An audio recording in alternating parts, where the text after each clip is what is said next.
Looking to improve your fitness business while keeping your bottom line in good shape? Let the Gym Administrator help you achieve those goals. With their powerful team of fitness industry professionals at the ready, the Gym Administrator covers a wide range of industry-related products and services that will help you build your business and increase profits. The Gym Administrator works with reliable industry suppliers and vendors that place a heavy emphasis on service, just the way you remember it. Give them a call at 914-494-1066 or visit them on the web at thegymadministrator.com as well as all social media platforms. The Gym Administrator, all your fitness needs under one roof. Scan the barcode at the bottom of the screen to get started today. Over 150,000 viewers, where you will see Mr. Cook in the reduced version. There you go. We do ask, everybody who watches us understands our hatred and sickness for the Chris Benoit. Right. But more and more, Jimmy, on our social media, a lot of people, first of all, are saying we're exploiting Chris Benoit, asking wrestlers about him, number one.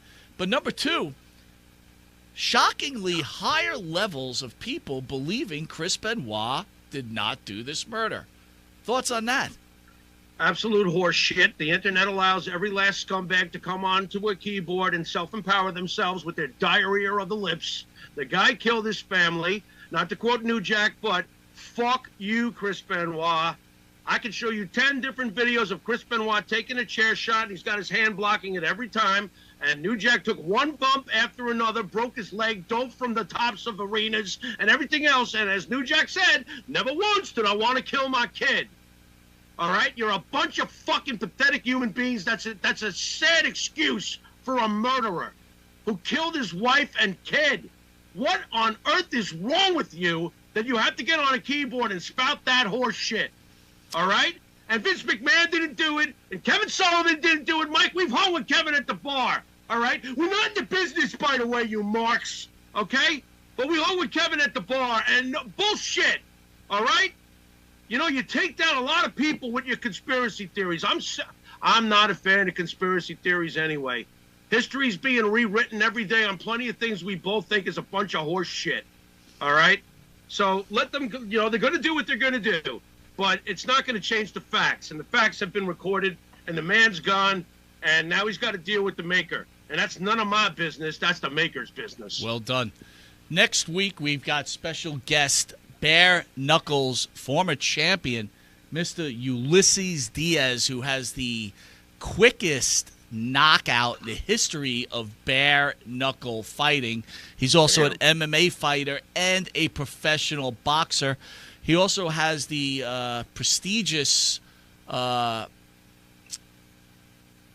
availability. I don't even know how to say it, but he has a wife by the name of Miss Dana Brooke, former WWE star, either wife or fiance. Right. I met Mr. Diaz at the last big event, and let me tell you something, Jimmy. Yeah. This guy, nice guy, great guy, scary as shit. What, like Todd Bettner times 100? People don't know who Todd Bettner is, but I'm going to tell you right now, it's Todd Bettner times 1,000. Wow. Look, let me put it this way. I don't think I've ever met too many people that have scared me in life. If that guy wanted to fuck me up, I'd be like, "Yo, bro, right? Please, just leave me alone." Right? Hey, let it be said too, respectfully to you too, though, because hey, I can't blame you. New Jack made you uncomfortable. Absolutely. There comes a part in life where people have to know their role.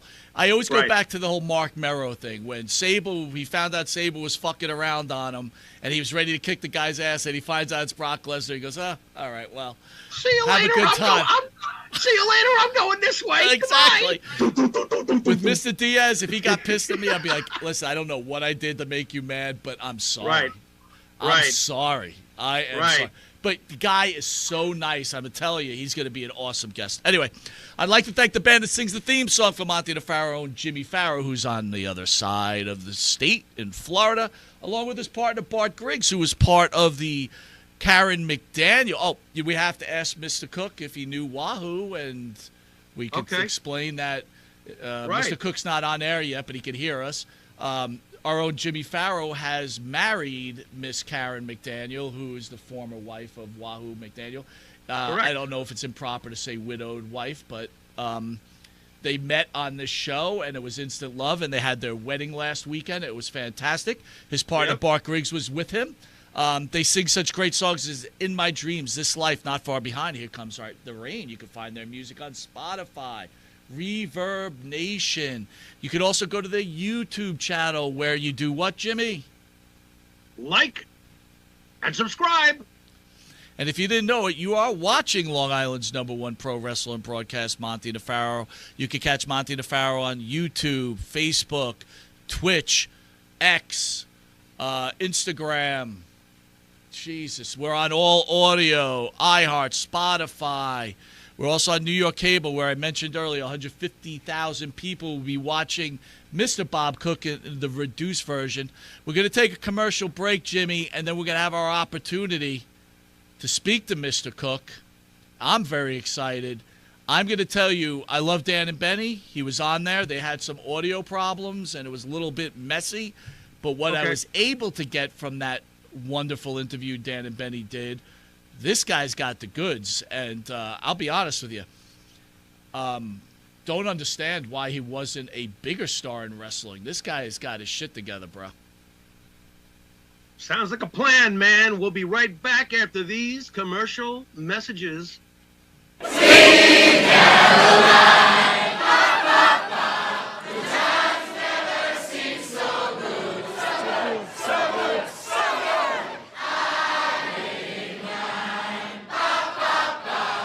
Sir? Ah. Manscaped? Uh-huh. Have you tried the new equipment that's been sent? I'm afraid because it says weed whacker. I'm scared. Maven, Manscaped. What are you thinking about Love it. Manscaped, dude? Love it. What do you use it for? Necessity. What don't I use it for? Put it this way. The only hair I have on my entire body is these eyebrows. Yeah. That you see. These caterpillars racing to the middle of my nose. That's it. That is it. That's all I have. And that's all I want. That's the So Manscaped is a You- must. We were talking before the show. There's nothing worse than just hair. Yeah. Right? Hair on a woman, hair on a man. It's just bad. Absolutely. And it's the one thing that the older I get, it starts growing more in unwanted areas. Absolutely. I hate it. I'm going to ask you a question. Uh-oh. Just going to go out there. Oh, boy. Go for it. You're doing a deed. Yes.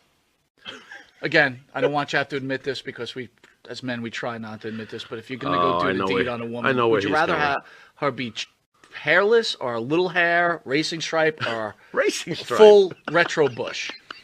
Racing stripe. Retro Bush is out. Yes, thank you. Retro Bush is out. Yeah. I don't mind a small, well-manicured landing strip. Every now and then, if it's completely, and I'm talking like baby's ass bald, then I start. Where is that pedophilia line? I don't want to wander into that. That's Thought very of it like interesting. that. I never thought about that. You're a Wow. smart dude. Holy shit. So if the landing strip is clean enough for the plane to go in smoothly, you're cool with that? If the landing strip has, like I said, well manicured, Yeah, you can see both sides. It's not Like blinking lights on both sides of that I landing? just don't. I don't want. I don't want the shrubbery going off into unwanted areas on that as well. Gotcha. Oh, Yeah, look but- what you found. Ooh. I got to be all honest though. Hey, the older I get though, I don't think I can be as I found have you ever gone down there and she slowly brings down the underwear? Then What is retro? Just, Absolutely. you're like, whoa! Wow, Yeah, I'm like 46, it of pops course. out? Do you like walk out or what do you do? No, I muster through. I muster up the courage to get He's a through. trooper. He's a trooper. Got to give him an A. Oh, not all heroes wear capes. Yeah, There you go. I hear you. There you Listen, go. I couldn't Super say. Bush. I couldn't say. Well, if you have the same beliefs as Maven, does Manscaped could help you? Absolutely. The weed whacker. Absolutely. What are you thinking? I'm thinking that I may have to, go in a room, close the door, and hang out with the weed whacker for a little while. Man, I think you're a retro guy, aren't you? I like 70s adult films, if that's what you're getting at. Yeah, there you go. Yeah, But only with that, Ron we're going to take a Jeremy, quick Batman. commercial break, and we'll be Anyway. back with this wrestling icon, Maven. We will see you in a drop kick second. Drop kick. Welcome back to Long Island's #1 pro wrestling broadcast. Monty DeFaro, seen here out of Tin Mirror Studios. where we've got the star of the show, Jimmy Farrow, and our special guest, Mr. Bob Cook. Bob, thank you for joining the show. I appreciate you having me on. I would like to clarify, I am nobody's bitch, especially a guy named Dan and Benny, who I've never heard of until last week. However, for future reference, I can be bought. Okay, well, that's very important. But more importantly, you heard Jimmy and I talking about Chris Benoit. What are your thoughts about today's wrestling fan defending a piece of shit like that? I think they're a bunch of ignorant, overbearing, obnoxious, pig-faced bastards who only think of themselves and not the realities of life. Wrestling isn't real, so why is everything to them real when it comes to wrestling? Chris Benoit was an asshole. He was an idiot. He did what he did, and he did it knowing what he did. Because the reality of life is you cannot function as a professional wrestler with brain damage that they claim he had. You have to book your flights. You have to make your towns. You have to remember your spots, your scripts. You have to get to the gym. You have to watch your diet, something that Chris Benoit didn't miss a beat on. But when he went and killed his wife and kid, all of a sudden, it's a concussion issue. No, it was a man and a wife who didn't get along one night, and it went to the next level, and it happens every damn day in this country. It's just that when the rich and famous do it, they can't comprehend it because they don't think they have the same problems as the rest of us. All I can say is if I would have done that to my wife 30 years ago, I would be out by now. But that's a whole nother story. Well, why? I mean, I love your response, Bob, but you did hear some of the stories that these fans are starting to put up saying that there was a made the Chavo Guerrero on Wikipedia. The death of Nancy was on there 24 hours before it actually happened. I mean, why? Again, you explained it very eloquently, but why, even forget about Chris Benoit, why as a functioning group in today's United States do we feel it necessary to protect that people that we idolize and not call a spade a spade? Well, I think a lot of it has to do with how the media portrayed it. They portrayed it as a steroid thing and a brain damage thing. And that was only to appease the family because it takes away the responsibility. If my dad was sitting here today and they said, hey, your son killed somebody, but it was his brain damage, it was all those years of pro wrestling, he'd feel a little better about the situation. He'd still hate that his son is dead and his wife and kid are gone and his grandkid, but he would feel better about himself. So that was just a way to appease the family. It's like when someone dies in their sleep. They say, oh, Uncle Billy died in his sleep. He didn't feel a thing. Well, guess what? Uncle Billy woke up at 4 a.m, had a massive heart attack, and suffered for 2 hours. Well, your lazy asses were out at the bar drinking because he told you he wasn't feeling good and he went home early.